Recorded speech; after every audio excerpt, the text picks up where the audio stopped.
Hey guys, நம்ம வழக்கமா K drama C drama Tamil updates தான் பார்ப்போம். ஆனா இன்னைக்கு கொஞ்சம் வித்தியாசமா ஒரு அனிமையோட தமிழ் டப்டு அப்டேட் பத்தி பார்க்க போறோம். இந்த அனிமோட name my clueless first friend. ஃப்ரெண்ட்ஷிப்னா என்ன, இன்னசென்ஸ்னா என்ன, இதெல்லாம் ஒரு சின்ன பசங்க ஸ்கூல் லைஃப்ல எப்படி நடக்குதுன்னு ஃபுல்லா காமிக்கிற ஒரு ஃபீல் குட் சீரிஸ். இந்த ஸ்டோரி பத்தி சொல்லணும்னா, நிஷிமுரான்னு ஒரு சின்ன பொண்ணு. அந்த பொண்ணை வந்து எப்பவுமே எல்லாரும் கிண்டல் பண்ணுவாங்க. ஏன் கிண்டல் பண்ணுவாங்கன்னா, அந்த பொண்ணோட கண்ணை பார்க்கும்போது ஒரு மாதிரி ஒரு உணர்ச்சியே இல்லாத ஒரு கண்ணு மாதிரி இருக்கும் பார்க்க. ஆனா உண்மையை சொல்ல போனா அந்த பொண்ணு மாதிரி ஒரு நல்ல பொண்ணை நான் பார்த்ததே இல்லை. அப்படிப்பட்ட கியூட்டான அந்த சின்ன பொண்ணை கூட படிக்கிற பசங்க எல்லாருமே கிண்டல் பண்ணுவாங்க. அதாவது என்னன்னு சொல்லுவாங்கன்னா, கிரிம் ரீப்பர், அதாவது மரணத்தின் நிழல் அப்படின்னு சொல்லி கிண்டல் பண்ணுவாங்க. அந்த பொண்ணு தொட்டா எதுவுமே விளங்காது, நேருக்கு நேர் பார்த்துட்டோம்னா நமக்கு சாபம் வேற கொடுத்துருவா அப்படின்னு சொல்லிட்டு அந்த பொண்ணை ஓட்டிக்கிட்டே இருப்பாங்க. ஆனா இது எல்லாத்தையும் மாத்துறதுக்கு அந்த ஸ்கூல்ல புதுசா சேர்ந்த தக்கதான்னு சொல்லிட்டு ஒரு பையன். என்ன உங்க எல்லாரும் கிரிம் ரீப்பர் பத்தி பேசுறாங்க, அப்ப உண்மையிலேயே அந்த ஸ்கூல்ல வந்து ஒரு கிரிம் ரீப்பர் இருக்கா, ஐயோ எனக்கு ஆர்வமா இருக்கே அப்படின்னு சொல்லிட்டு அந்த பொண்ணு பின்னாடி சுத்த ஆரம்பிச்சிடும். ஏன்னா இந்த பையன் எப்படின்னா செகண்ட் ஸ்டாண்டர்ட் சிண்ட்ரோம் இருக்கு. எப்படின்னா,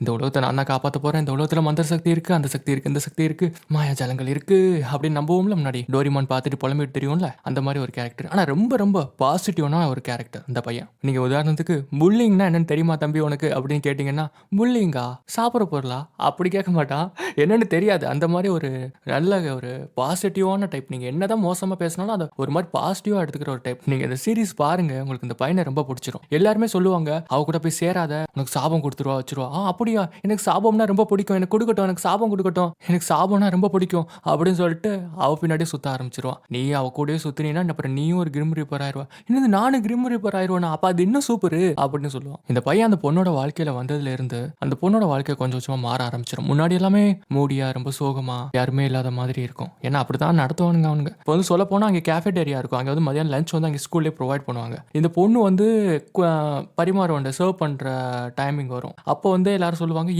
இவ கொண்டாந்தானா அப்ப அந்த நிச்சயமா அந்த சாப்பாடுலாம் சாபமா இருக்குமே, சாபம் பிடிச்சிருக்குமே, சாப்பிட்டா நமக்கு ஏதாவது ஆயிருமே அப்படின்னு அதெல்லாம் சொல்லுவாங்க சில பசங்க. அதுக்கு தக்கதான் என்ன சொல்லுவானா, என்னது எனக்கு சபிக்கப்பட்ட சாப்பாடுனா ரொம்ப பிடிக்கும், அப்போ உங்களோட பங்கையும் சேர்த்து நானே சாப்பிட்றேன் அப்படின்னு சொல்லுவான். என்னது நீ சாப்பிட்டுருவியா, அப்போ நாங்க என்ன பட்னியா கிடக்கிறதா, அதெல்லாம் பரவாயில்ல, அதெல்லாம் உனக்கு கொடுக்க முடியாது போடா அப்படின்னு சொல்லிட்டு அவங்க எல்லாருமே சாப்பிட ஆரம்பிச்சிருவாங்க. அதுக்கு அந்த பொண்ணு தேங்க்யூ சொல்லும். ஏன்னா எதுக்கு தேங்க்யூ சொல்றா அப்படிங்கிற அது கூட அவனுக்கு ஓரளவுக்கு புரியாது. அந்த மாதிரியான ஒரு கேரக்டர். முன்னாடி எல்லாருமே அந்த பொண்ணை ஒதுக்குனவங்க இப்போ கொஞ்சம் கொஞ்சமா சிலர் வந்து கொஞ்சம் கொஞ்சமா அந்த பொண்ணோட பேச ஆரம்பிச்சிருவாங்க. அப்படி கேரக்டர் டெவலப்மெண்ட்டை ரொம்ப அருமையா அந்த அனிமையில காட்டியிருப்பாங்க. இது ஒரு நல்ல கம்ஃபர்ட் பண்ணக்கூடிய அனிமி. இப்போ நீங்கள் ஸ்ட்ரெஸ்ஸாக இருக்கீங்க, நம்ம மூடு ஏதாவது மாற்றுறதுக்கு ஏதாவது அனிமி ஏதாவது பார்த்தா நல்லா இருக்குமே, அதுவும் தமிழ் டப்லன்னு நினச்சிங்கன்னா இந்த அனிமே கண்டிப்பாக பாருங்கள். உங்களோட மூடு உடனே லிஃப்ட் ஆகும், சேஞ்ச் ஆகும். அதோட சைட் கேரக்டர்ஸும் நல்லா இம்பார்ட்டன்ஸ் கொடுத்துருப்பாங்க. எல்லாமே ரொம்ப ரசிக்கும்படியாக இருக்கும். அவங்க பண்ணுறதும் ஃபன்னாக ஜாலியாக இருக்கும், சில இதில் கடுப்பாகவும் இருக்கும். ஆனால் தமிழ் டப்பிங் வந்து ரொம்ப சூப்பராக பண்ணியிருக்காங்க. அந்த கேரக்டருக்கு ரொம்ப ஆப்டாக இருக்குது. நார்மலாக கிரன்ச்சி ரோலில் வரக்கூடிய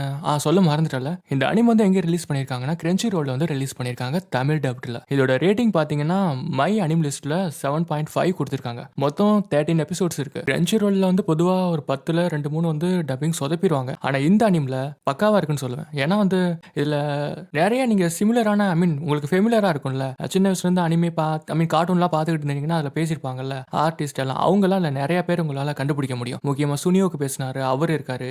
அப்புறம் வந்து அது மட்டும் தான் கண்டுபிடிக்க முடிச்சு. அப்புறம் இந்த எர்வா மேட்டின் நாப்தாலில் வந்து ஒருத்தர் விளம்பரம் பண்ணுவாங்கல்ல, அவர் பேசியிருப்பாரு. இந்த அனிமே எனக்கு ரொம்ப பிடிச்சிருக்கு. நிச்சயம் உங்களுக்கும் பிடிக்கும்னு நம்புறேன். சரி, அவ்வளவுதான் இந்த வீடியோ. இதே மாதிரி தமிழ் டப்ட் அப்டேட்ஸ் பார்க்க நம்ம சேனலுக்கு லைக் பண்ணி ஷேர் பண்ணிட்டு நம்ம சீரிஸ் சொல்ல நீங்களும் ஒரு சொல்ல சேர்ந்துக்கோங்க. Tata, bye bye.